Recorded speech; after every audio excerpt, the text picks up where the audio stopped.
Yes, hello, folks. Welcome to the weekly Manchester United podcast. I'm your host, as always, Phil Brown, joined with my regular co-host, the excellent James Rhodes. On this Monday morning, of course, after the draw against Crystal Palace at the weekend, positives and negatives from that game, of course. We'll focus on both.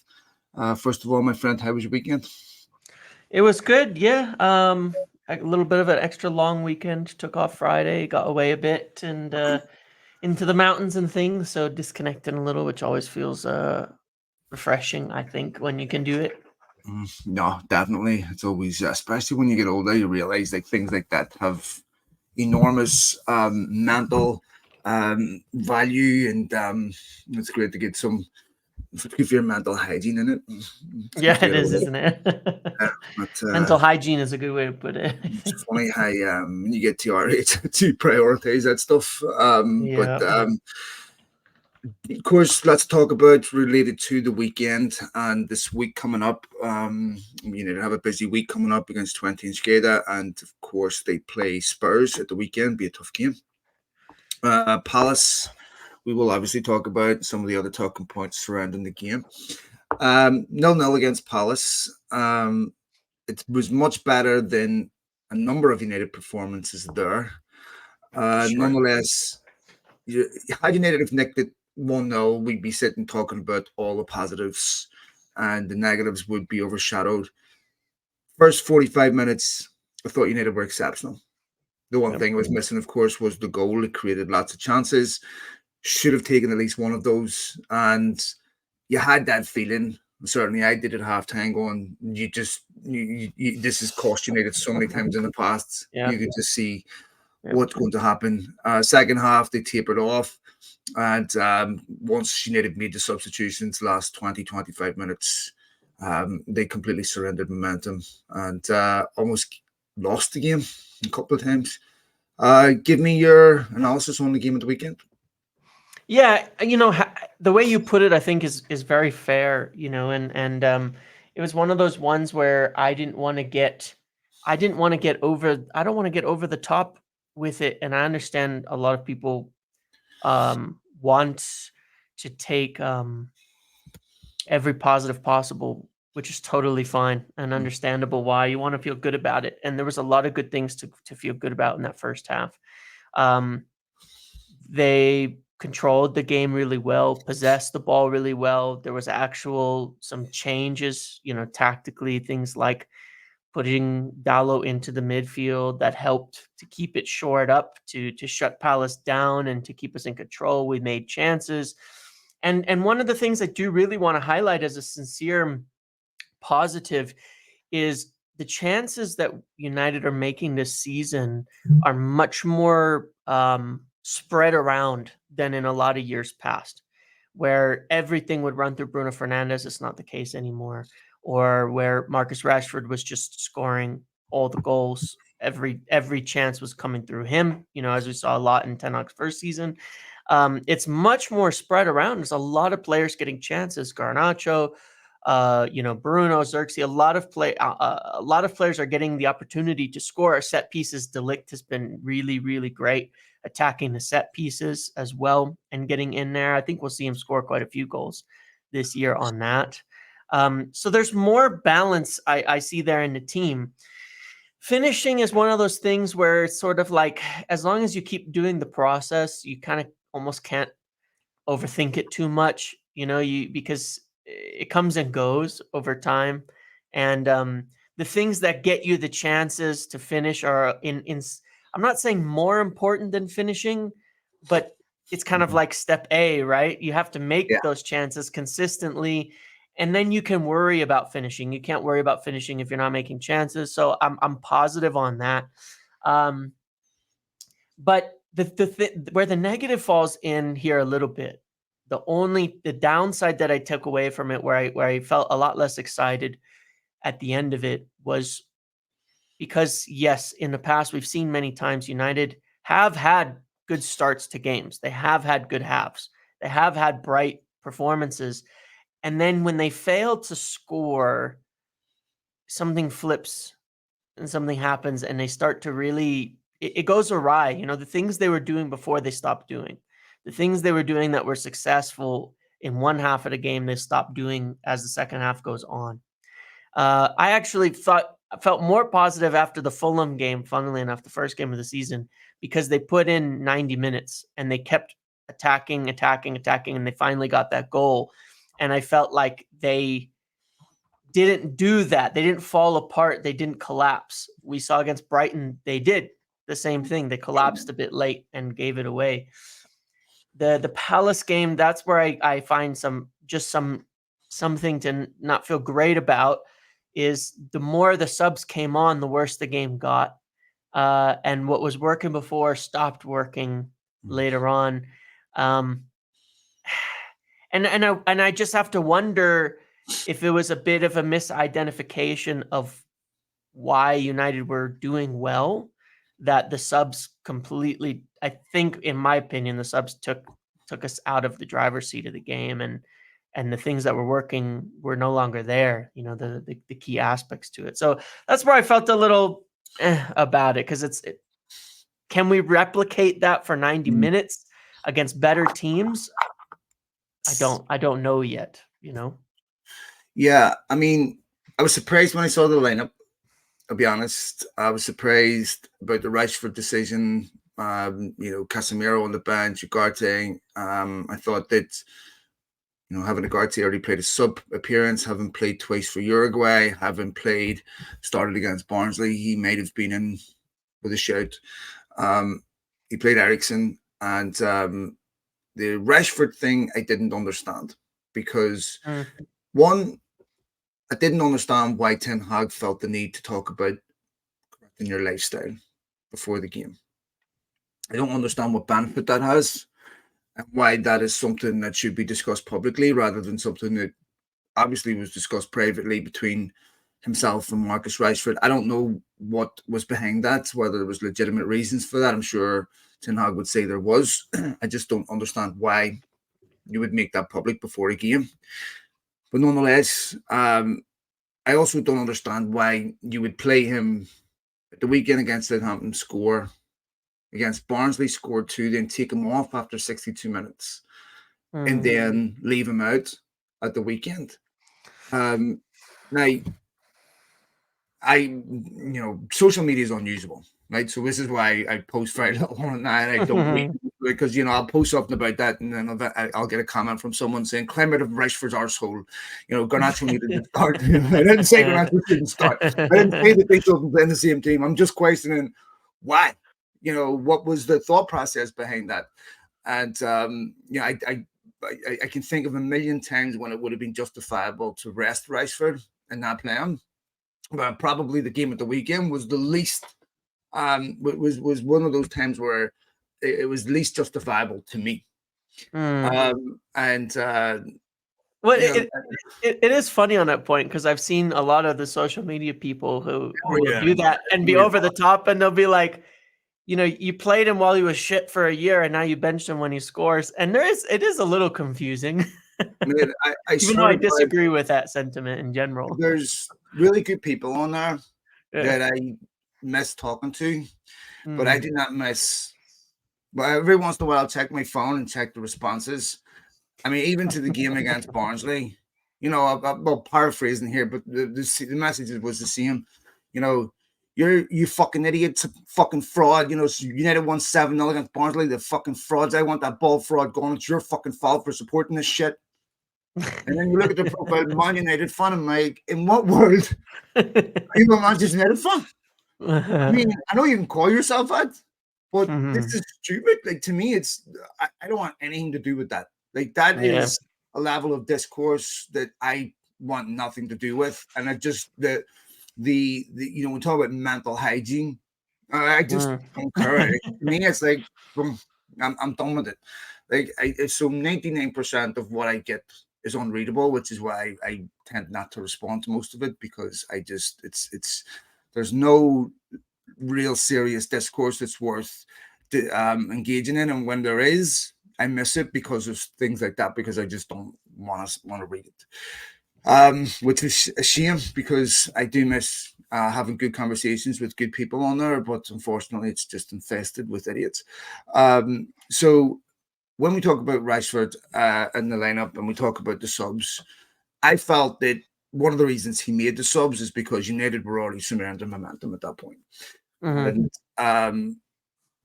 I said at the start of the season, I had concerns about the goals coming from the centre.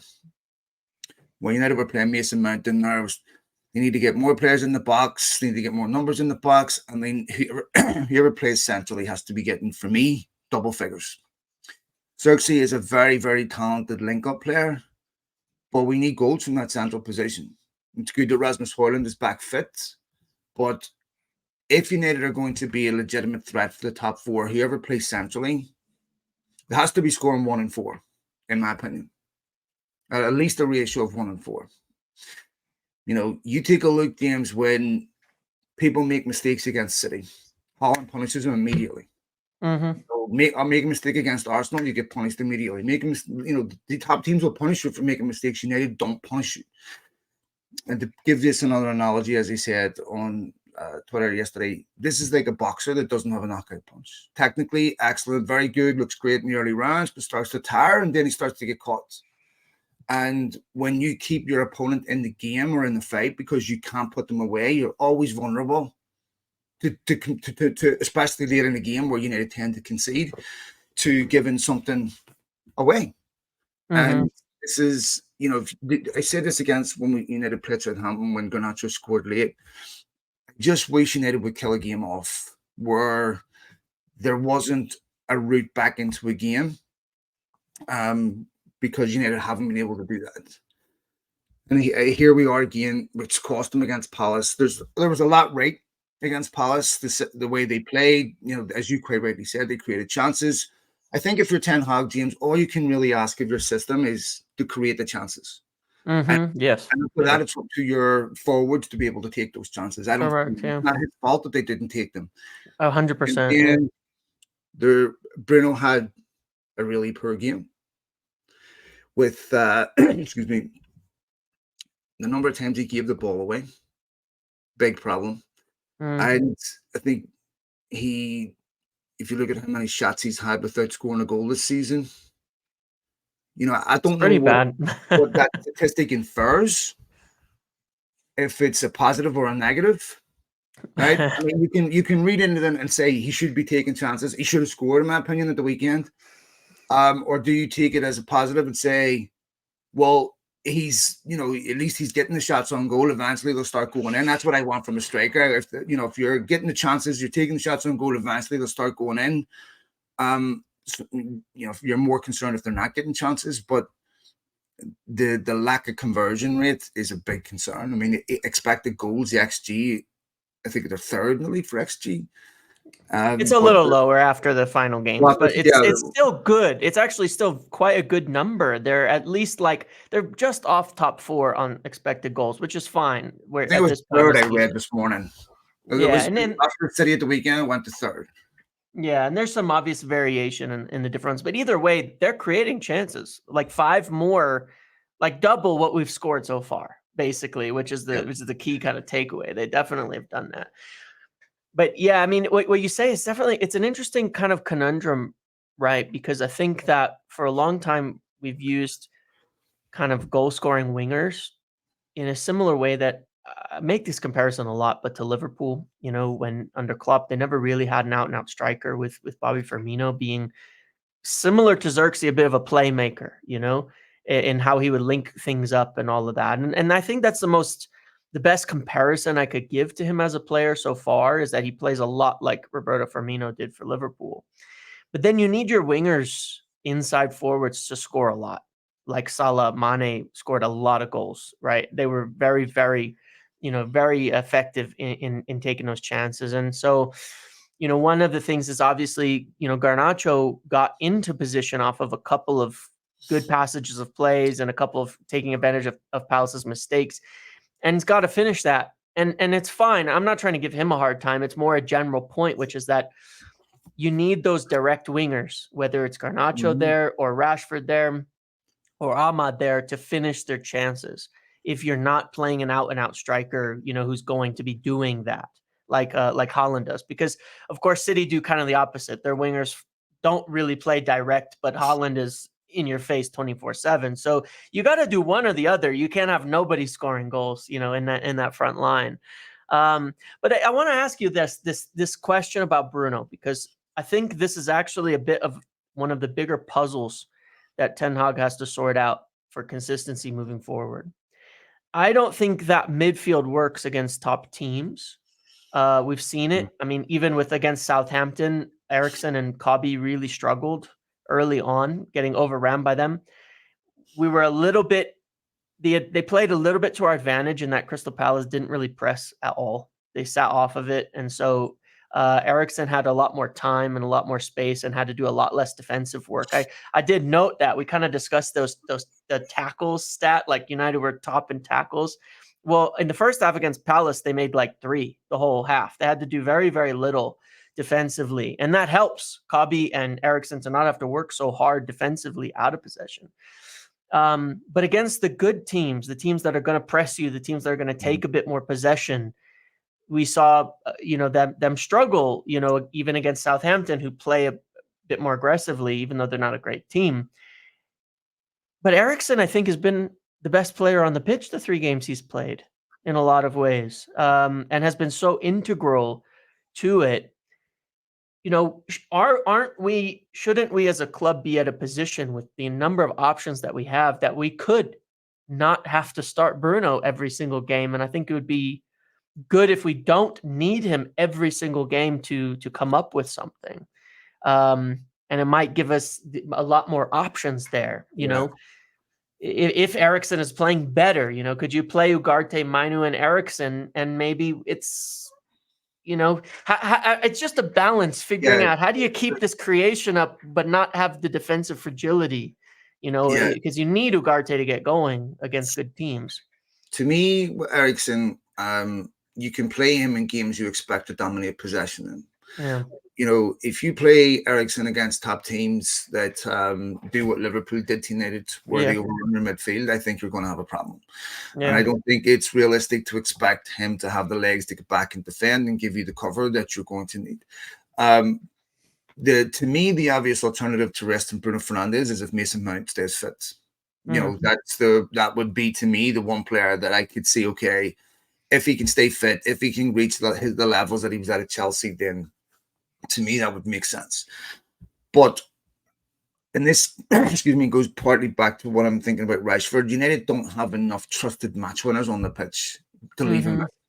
And if you look how United played against Palace last time without Bruno, right? I mean, that had to have been in Ten Hag's thinking. They were absolutely atrocious, right?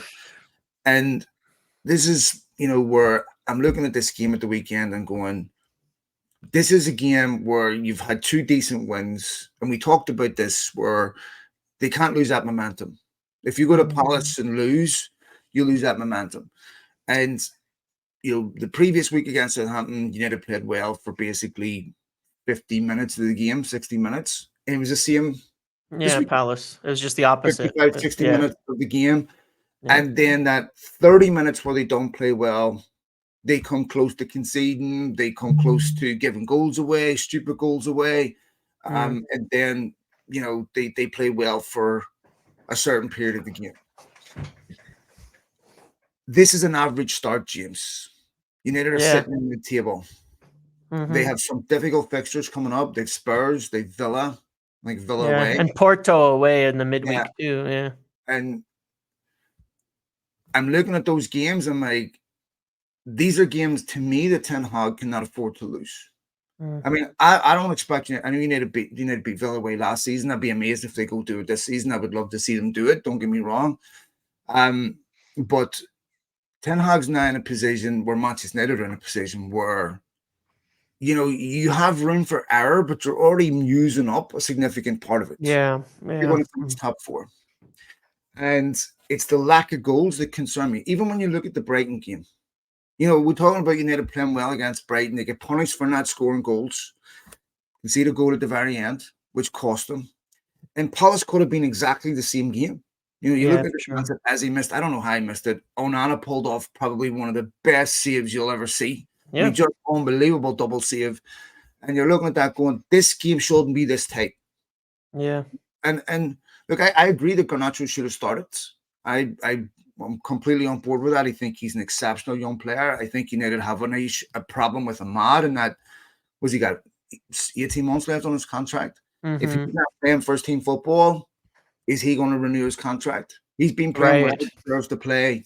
But what I maybe would have done on Saturday is I made played Rashford in the middle, because I think that they still need a serious goal threat there. And as good as Zirkzee is linking, I don't think he's been outstanding to where he can't be left out. And I understand rotation. I get that, and that's necessary, especially when you have the Europa League coming up and the number of games coming up. I understand that, and rotation is a normal part of football. But when you're a team that desperately needs points and you're leaving out a player that's just finally found form after a year, that's going to be a talking point. And if you need to win the game, it's not. But if you don't, it is. And Garnacho, a couple of decent chances. He should have took the first one, in my opinion. Yeah, I think the Second, first hits one. bar. Okay, it can happen. First one, to me, that's a chance that the top teams take. If Luis Diaz is in that position or Salah's in that position, to me, that's a goal. If to me, if that's Haaland or something in that position, that's a goal. Haaland or Saka, that's the difference, James, right? That's always the difference is the top teams take those chances, they kill a game, and they don't keep the opposition in the game. If you don't take those chances, you keep the opposition in the game. De Ligt looks dangerous on set pieces. I think you should have scored. But again, there's a lot of positives. I think the way United played, there's definitely improvements over last season. They're certainly much more compact. You can see definitely patterns developing.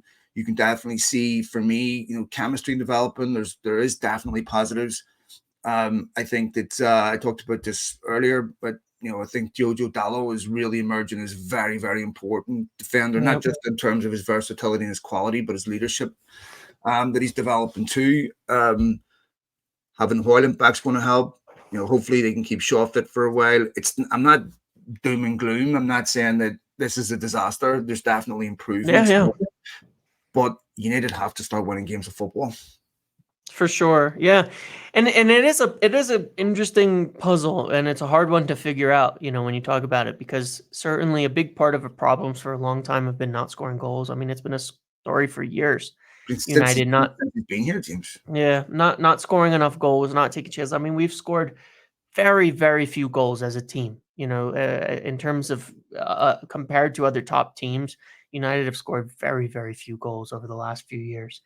And it's certainly too few. And it's a bit of a puzzle that I don't even know the answer to it, right? Because, I think that this is where you can see a split of opinion where,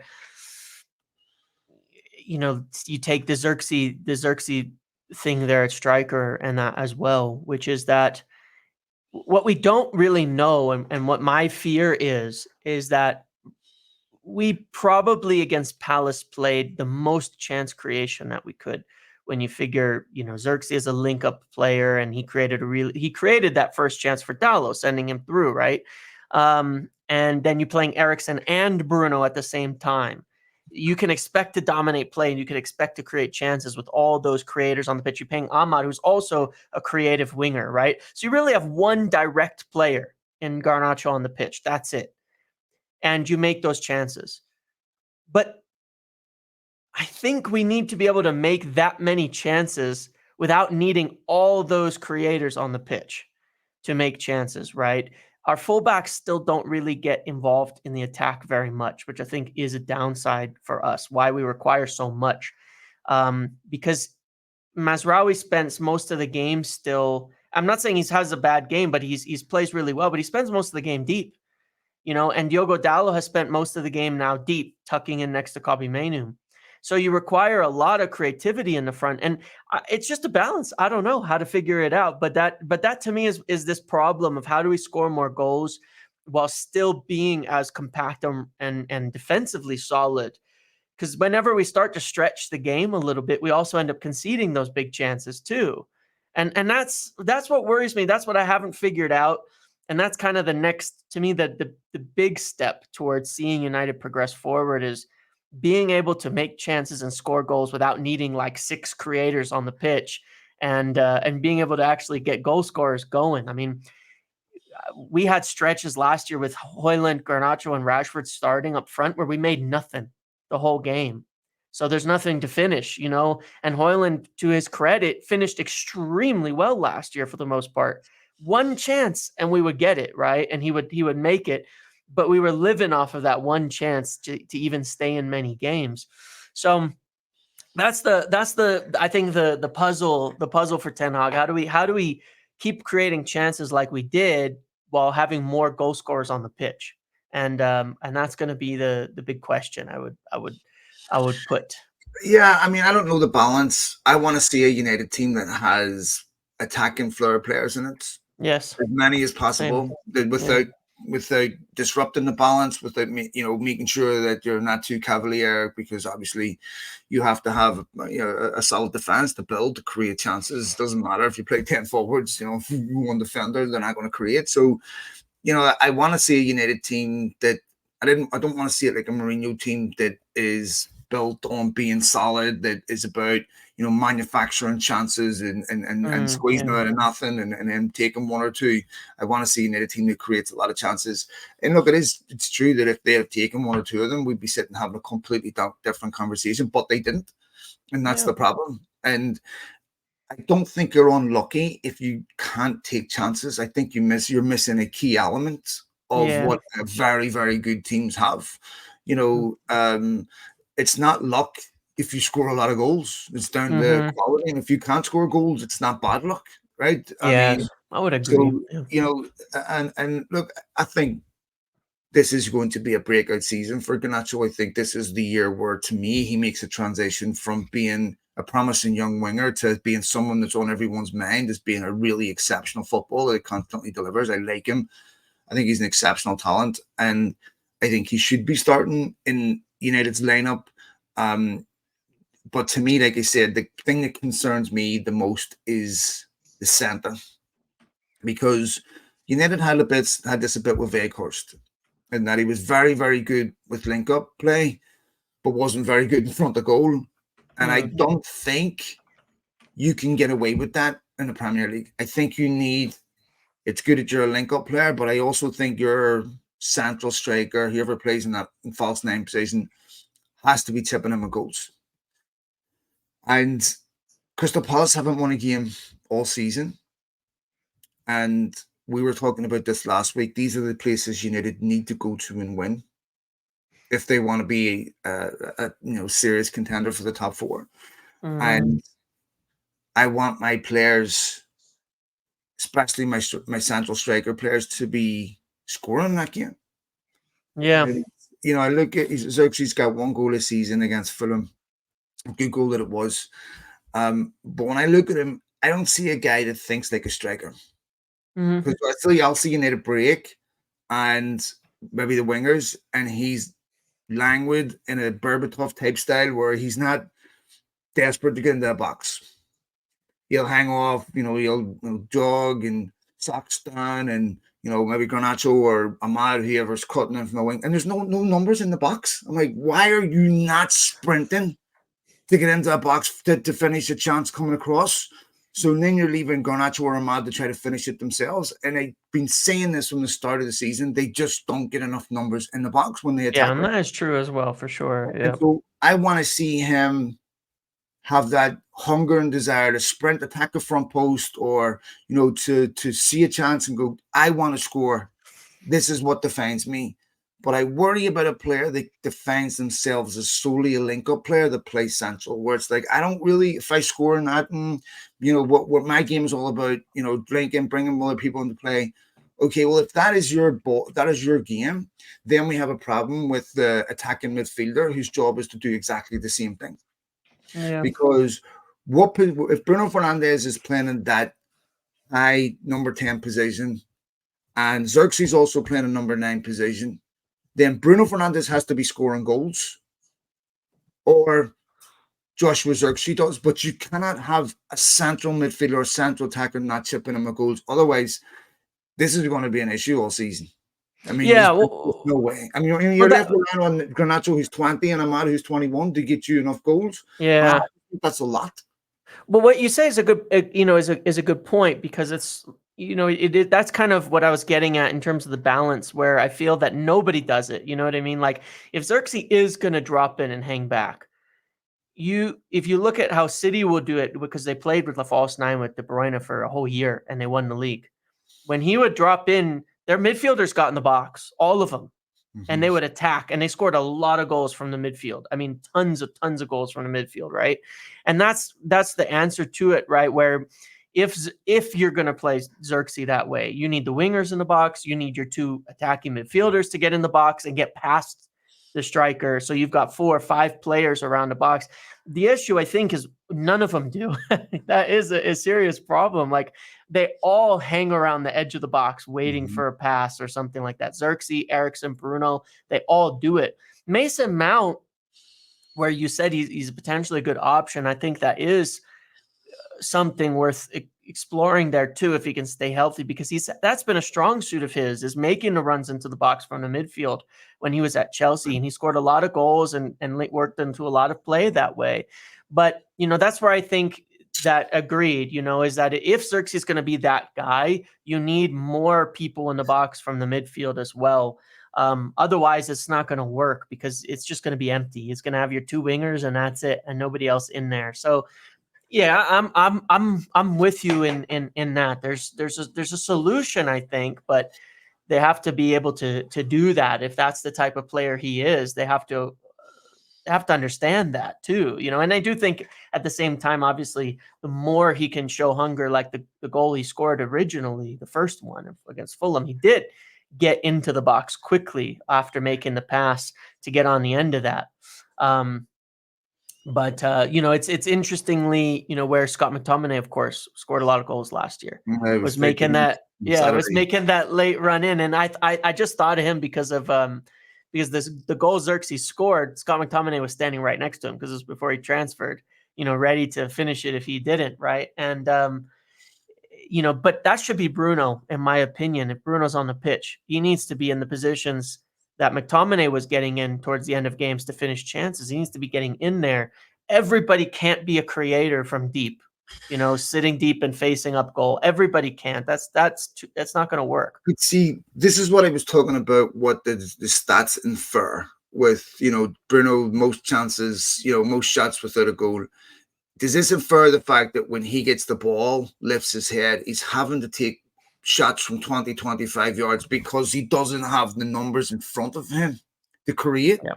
So Bruno Fernandes is picking up the ball, lifts his head, and he's essentially got 2 inverted wingers, right? That, that are, even Ahmad's slightly wider because he's a totally different player. And where's the options? So they were forced to take, 20, 25 yard shots and hope that something goes in, because you don't have the players in front of you. I mean, I was looking at how many times on Saturday Zirkzee was behind Fernandes. And Bruno Fernandes is lifting his head, and he's forced to look for one of 2 balls. Garnacho out wide or Ahmad out wide, because there's never anything central. Right. And I see Zirkzee not desperate to get up there and support. I mean, I assume that maybe that's because he's been told to do it. I don't know. I would imagine these traits are not a surprise to Ten Hag. Sure. But to me, if I don't want to be repetitive, but the other thing that doesn't get noticed is Glasner made 2 changes at halftime. Correct. He spotted something right before halftime. You could tell, yeah. And that, to me, was really where the momentum started to change. Was he made the tactical changes, and not, but to me, it was a bit like Liverpool with Ten Hag didn't respond. Yeah. And this is where I'm a little critical of him, in that I see managers make tactical adjustments to counteract what he's doing, and then I don't see him making tactical adjustments to overcome that. Right. So it seems like once someone figures out what's going on, and they figure out how to shut United down, they're not capable of making the alterations in the game to overcome that. And hopefully Mhm. I'm wrong in the long run, because I really want to see the guy. I just want to see the football team win. I don't care. Yeah. Everyone's got decisions on who should the manager Yeah. should be, and I'm someone that supported Ten Hag from the day he's been here. But I have to be honest and say what I see. I could be wrong completely. I accept that, but I can only tell you what I see when I'm watching it. And I'll be honest, James.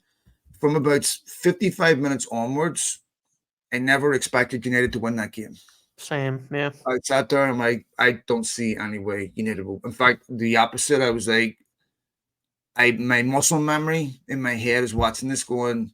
I can just feel Crystal Palace goal flying in, and United players just looking at each other exasperated, and it's the same story. Yeah. But after about 55 minutes, and because when you United surrender momentum like that, they very They rarely rarely get it back. Yeah. Yeah. and even with subs, and I don't know if it's an energy thing, I don't know if it's a tactical thing, but if like Southampton, where they get it sounds like that game changed on a big emotional moment where Onana saved the penalty. Right. And then it changed the game. It wasn't a result of a tactical adjustment. It wasn't a result of let's change this, change this, change this. It was a Mm. result of an emotional vibe moment. This is my issue where, I was talking about this last season with Liverpool. Kwanzaa makes a mistake. Bruno Fernandes loves the keeper. It's always one moment that turns the game emotionally. It's never a result of a tactical adjustment that says, we're doing this, we're going to do this, do this, do this. It's always something off the cuff that changes the game. And I mean, I'll have to be honest. Tactically, United have looked good, with the exception of Liverpool, in most of those games. But the Southampton game, as we said, was momentum, or was a result of an emotional moment. Brighton game didn't result in a win or even a draw. Crystal Palace is a draw, no goals. And yeah, the performances matter, the tactics matter, but the results matter too. Right. Yeah, I understand what you're saying because you can't replicate emotional swings in games. You can't use that as a pattern of behavior. And United have better players than Southampton. So when they make a good penalty save and it hypes them all up, and then they go score 2 goals quickly, it's hard to replicate that kind of activity. So In spontaneous. yeah, in a game, and it's like the cup against Liverpool. Liverpool were dominating us. They should have won. They didn't put the game to bed. And then like you said, Bruno makes that move and the game flips and changes, and suddenly it's like the crowd is into it and the emotion is into it, and then we carry that forward, and that's strong. But it would be a lot stronger if it happened when we were on top, and we were regularly doing things. But that is a concern is when clubs, other teams make tactical adjustments, we rarely ever respond to those positively. We rarely are ever able to work around that. We saw it quite a bit last season. Brentford, the example where there was like a good 15 minutes and then they made a little adjustment, and it was like the rest of the game was horrible. It was awful. And we've seen that before, and that is a concern because there's the two aspects of management. There's setting up the team, and then there's within the game spotting something or what another team is doing and making an adjustment to beat them or to improve upon your momentum or to change the momentum. And it does feel like that happens to us a lot, but rarely do we do it to somebody else, where that change happens and then we're better. And that is a little bit of a missing facet. Now it's odd because I thought in the first season Ten Hag did really well with that. There was quite a number of games where with the subs and with changes, we were suddenly a lot better. And we would go on to win where, it was a tight game and then we make an adjustment and bam, we score goals and we get in there. And it felt like that was something he was able to affect more positively in the first season, but I haven't seen it as much at all last year and not so much this year as of yet. Our subs we've kind of gone worse. We made defensive subs against Brighton and then conceded right away, pretty quickly after. It's a little bit odd. I don't know how to I don't know. Well, I was when I watched the Liverpool game, the next game after Liverpool played United was Forest. Yeah. And Forest beat them 1-0. And I'm asking, why can't United do this? And then I watched Forest the weekend against Brighton, 2 each, and I'm going, why can't United play like this here? I know that they played well for parts of the game, but Yeah. the mistakes that are in United's game, it frustrates me because I don't see them as much in other teams when I'm watching them. I'm like, why is it that Liverpool can come to United and beat them 3-0 at Old Trafford convincingly, play them off the park, Yep. and then struggle against Forest, who are set up better? Yep. And then I'm looking at Forest against Brighton. How many times they cut Brighton open, Yeah. straight through, and really could have won the game in the end. Sosa was barely offside, but looking at it, I'm like, we're giving Ten Hag credit for a lot of things, but I see these in other teams too. Right. They're not spending hundreds of millions to do it. Yep. And it's like, I don't know, to me, the league table at this point is indicative of It's what. not that inaccurate, frankly. I No, think I we're know. probably maybe a little better than 11th, but not by much yet. United haven't had exactly the toughest of starts. I Yeah. mean, they've had Brighton, they've had Fulham, Yeah. Palace, and Southampton in those first the first 5 games. Yeah. I mean, that's not exactly the toughest start. I mean, I can understand if you've had City, Liverpool, Arsenal. Okay, I can accept that. But of all those I remember doing this podcast before the season started, and we looked at those run of fixtures, and we thought, 3-4 wins out of those games, I think is a reasonable expectation. I think it should be beating Southampton away. Fine if you draw away Fulham to at home, Brighton. yeah. Fine if you don't beat Liverpool, draw against them. Okay, they should be beating Fulham at home. And I mean, to me, Ten Hag still he has to be judged on results, and they're not good enough. It has not been good enough. I know there's people going to bristle against it. They're going to argue, and you can make an argument. I understand that, but how long? I mean, he's saying judges in May. You've no. I mean, to me, you shouldn't get to May unless the next international break's 3 weeks away. Yeah.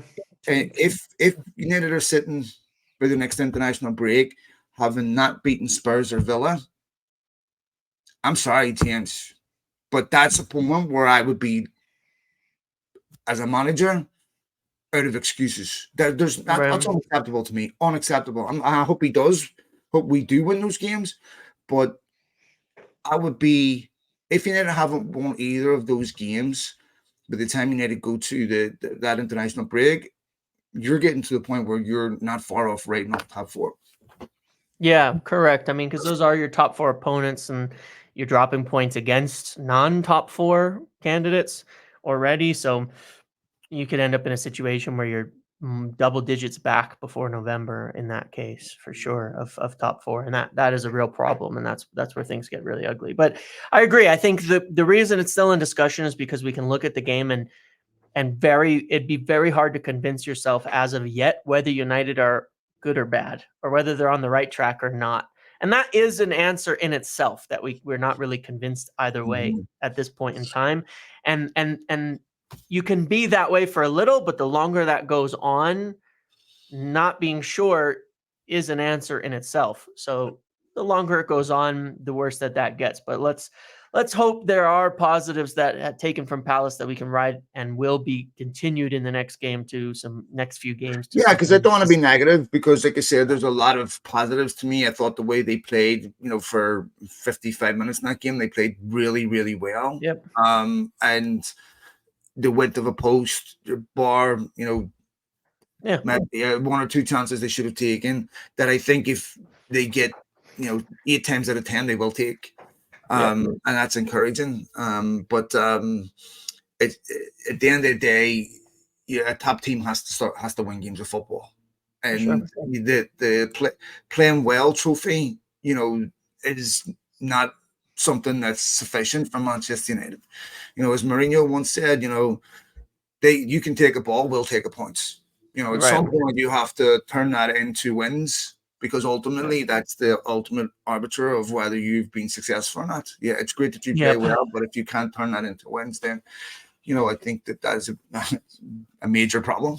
Yeah, and there's financial impacts of all of that as well. Qualifying for Champions League, when you're spending the amount of money United have spent, you kind of have to. Yeah, I mean, Yeah. okay, let's take a look quickly ahead to the 20 game and then Spurs game. United have quite a number of Europa League games. Be interesting to see who they play in these Europa Yeah. League games. I would imagine Højlund will get more minutes. I would imagine Rashford will start. We'll probably see Casemiro start, Ugarte start. What else do you think of that game? Yeah, I think that more minutes probably for Garnacho, for, as you said, for Højlund to come back, for Mount to get into the team. More time for Ugarte and Casemiro. I think that you'll see probably a pretty heavily rotated side. At the same time, I think that you got to make sure you're getting Ugarte into the Premier League. We need him, and we will need him. And he was signed not just for Europa and Cup games, but they spent a lot of money on him because we need him in the Premier League in these tougher games. So, if he gets another 60 minutes, which I would expect he will, then he's got to start at the weekend, or even 45. But what's important, I think, in these easier Europa fixtures is they put it to bed, right? Because we have a deeper squad than we've had before, I think, in terms of good players. But we have to be able to rotate enough to keep players fresh but be ready for games like Tottenham at the weekend. So yeah, I think Ugarte, Casemiro, Højlund, probably Garnacho getting another game. Rashford will probably need to play because 30 minutes between the weekend and Tottenham is probably not enough to stay in form and to stay fresh and get some more goals under his belt. So maybe that front three of Højlund, Rashford, and Garnacho we saw a bit last year gets a run out with an adjusted midfield, and then I'd like to still see Dallo and Mazraoui get a little bit of rest as they did against Barnsley. But Need the rest too, in my opinion. Yeah, Kobbie Mainoo, and hopefully that's Casemiro or Ugarte coming in for him. But do you rest Eriksen? And now you got to do. Is he earned a spot to start against Tottenham? These are the questions I'm not sure about. Because you can't keep playing 2 a week every week. That's not going to work. I mean, yeah, I know he played against Barnsley, played this weekend, but playing him against 20 and then playing him against Spurs, I think, is a big risk. Ten Hag's record in Europe last season was really, really bad. Yeah. And we talk about rotation. I can understand him heavily rotating against Barnsley. Mm-hmm. But 20 in the game only becomes important if he loses it. Correct. It's against the team that he has a strong emotional connection with, of course, the team that he considers to be his, the team of his heart. They haven't had a great start to the season. They had a good season last season, haven't had a great start to the season. But although I believe they won at the weekend, but up until then, they hadn't been playing particularly well. I think they lost a couple of their decent players this summer. They still got Ricky van Volkswinkel up front, which is a blast in the past from Norwich City. But it is a game that, it only becomes relevant if United don't win it. And given what happened in Europe last season, I think it would be really risky if Ten Hag decides to rotate a lot. I think he's still early enough in the season where he can afford to play his strongest team against 20 and against Spurs. I think you really start getting into issues with that around December, that time where you really have to be careful about the load on players. I think it's important to get Højlund game time. So it'll be interesting to see how much he plays. I would imagine he'll still be on the bench for that game a bit longer on the field. And so, and then, of course, the Spurs game at the weekend. The Spurs hadn't been playing too well. They won at the weekend, if I remember correctly. So, a game that United can't afford to do anything other than win. Yeah. Yep. Agreed. Well, what's your thoughts on the Spurs game in terms of lineup, what to expect? I would imagine in that game, United will I think right at the front three would be Rashford, Garnacho, and Zirkzee. I think so. Because I think no matter what Højlund does against 20, he's not going to start the Spurs game. But I think that you know, probably get about 30 minutes against Spurs, but it's a game that they have to win. I agreed, and because it's at home and in the stretch of things, I think it's one you got to win. I think Garnacho, Rashford, and Zirkzee probably for this game, given the state of things, the best bet. There's a lot of space to run in against Spurs. There always is. They're very open at the back. They have been for under Postecoglou the whole time. And having those direct players in Rashford and Garnacho to play off Zirkzee, this is probably the ideal circumstance for them, is to play against a team like this as those two runners.